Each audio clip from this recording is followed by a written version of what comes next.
Turkish get up, roll to elbow. So we're going to progress the Turkish get up now into the next stage, the elbow. So same things apply. Jared's going to roll over, address the kettlebell with a pistol grip. Go ahead and roll it back to your back. Nice job. Let's go ahead and punch the bell. Get a nice solid position.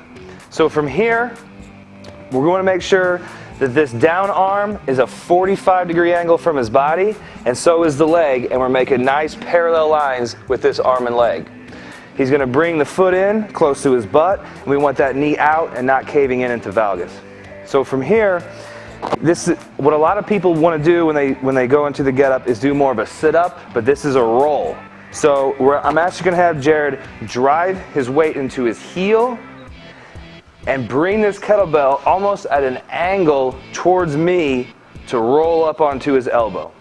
Let's go ahead and roll back down.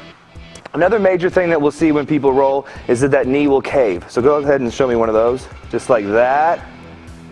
Come on back down. So we want to keep that knee pressed out. And another thing we'll see is this leg pop up in the air.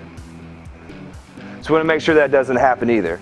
Good way to fix that is with good proprioceptive feedback, either tapping that leg as he goes up or kicking this heel as he rolls up to make sure he keeps that leg nice and straight. And that'll typically fix both those issues. So let's stay right here.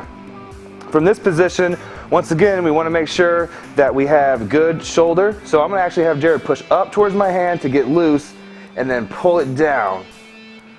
So what Doc Chang calls that is juicing the movement, and I think that's a great cue here is to go in and out of the movement. So he's pushing up, he's pulling down, and now he knows what a good packed shoulder feels like because we've taken him into the bad and into the good, and that looks good. From here, let's push up. Nice. So he drove this elbow down to the ground, and now let's collapse here and then come up. So now we're just juicing the other shoulder.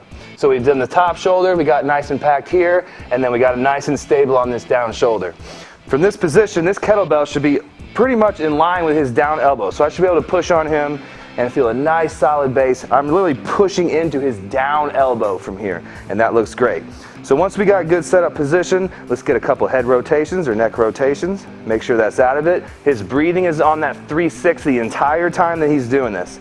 And he's going to inhale and exhale before each movement. So once we get a couple good neck rotations, just check posture again. Make sure we're juiced here, juiced down there. Nice. And now let's get a couple rotations up here with the kettlebell, in sync with your breathing. Good. And then we'll just reverse the motion back down to the supine position, lower the kettlebell back down, and roll it back to your side. And that is the Turkish get up, roll to elbow.